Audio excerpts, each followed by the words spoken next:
आज हम सब लोग जो हैं निर्वाचन सदन आए हैं और इसका कारण ये है कि पिछले कुछ दिनों में हम बार बार निर्वाचन आयोग के सामने जो मॉडल कोड ऑफ कंडक्ट जो है उसका उल्लंघन जो कांग्रेस और बाकी जो इंडिया अलायंस के पार्टी जो कर रहे हैं, ये हम लोग उनके ध्यान में हम बहुत बार ला चुके हैं और ये खेद का विषय है कि इस पर कोई एक्शन लिया नहीं गया।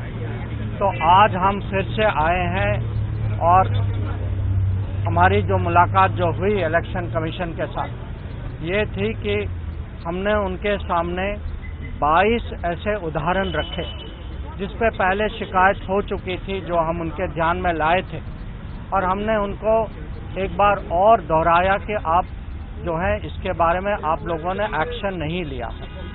अगर एक्शन नहीं लेते और ऐसे उल्लंघन होते रहते तो आप ये पूरे देश का नुकसान होगा, क्योंकि फिर मॉडल कोड ऑफ कंडक्ट का कोई मायना नहीं रहेगा कि अगर बार बार बिना कोई कॉस्ट के बिना कोई एक्शन के ये करते जाएं तो आप ही बताइए इसको कौन इसको सीरियसली लेगा। तो ये हमने बहुत सीरियसली बहुत बल के साथ इलेक्शन कमीशन के सामने रखा। पर इसके अलावा एक बहुत बड़ा बहुत सीरियस विषय है जो आज हम इलेक्शन कमीशन के सामने हमने रखा, और ये विषय जो है हमारे सैनिकों के बारे में। कुछ दिन पहले राहुल गांधी जी ने कहा कि नरेंद्र मोदी ने दो तरह के सैनिक बनाए हैं, एक गरीब का बेटा, दलित आदिवासी पिछड़े वर्ग का बेटा, सामान्य जाति का गरीब परिवारों का बेटा, अल्पसंख्यक का बेटा, और दूसरा जो अमीर घर का बेटा होगा। ये झूठ है। ये जो है ये डायरेक्टली हमारे आर्म फोर्सेस पर अटैक है। ये विवाद का विषय बनाना चाहते हैं, बीच में उनका मोराल जो है उसको कम करना चाहते हैं, और ये चुनाव का विषय नहीं है, ये राष्ट्र सुरक्षा का विषय। ये अगर चुनाव के दौरान आर्मी पे अटैक होती है, वही आर्मी जो आज हमारी सीमा पे डिप्लॉय हो चुकी है, जो चाइनीज फोर्सेस के खिलाफ देश की सुरक्षा के लिए अपना पूरा बल लगा रही है वहाँ, जो आतंकवाद के खिलाफ पाकिस्तान बॉर्डर पे खड़ी है।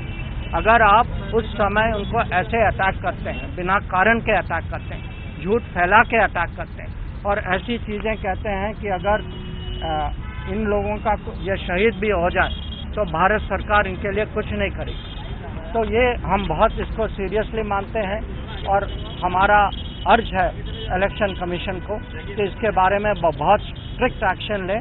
ऐसी चीज़ आगे भी नहीं होनी चाहिए और इनको रिट्रैक्ट करना चाहिए पब्लिक में।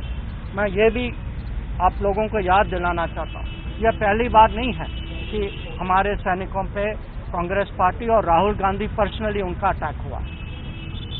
कुछ साल पहले जब हमारे सैनिकों ने अरुणाचल प्रदेश में चाइना का उनके फौज का आगे आने का उन्होंने पुशबैक किया वहाँ, उस समय राहुल गांधी ने कहा, पार्लियामेंट में कहा कि हमारे सैनिकों की पिटाई हुई है वहाँ, और ये अपमान हम देखते रहे हैं। जब पालाकोट सर्जिकल स्ट्राइक हुआ तो उस पर प्रश्न चिन्ह उठाए गए। जब हम लोगों ने उरी में सक्सेसफुल एक्शन लिया उस पर भी लोगों ने प्रश्न उठाया। जनरल रावत के खिलाफ बहुत सारी चीज़ें कही जाती थी। तो ये जो आर्म फोर्सेस के खिलाफ जो अटैक्स हो रही हैं, ये देश के लिए बहुत खतरनाक है। ये हमें कभी इसको बर्दाश्त नहीं करना चाहिए। आज हम जो हैं इलेक्शन कमीशन के सामने आए हैं, पर हम देश के सामने भी ये विषय रखना चाहते हैं कि ये देश बर्दाश्त नहीं करेगी कि हमारे सैनिकों पे ऐसी अटैक्स हों, और ये राजनीतिक कारण के लिए।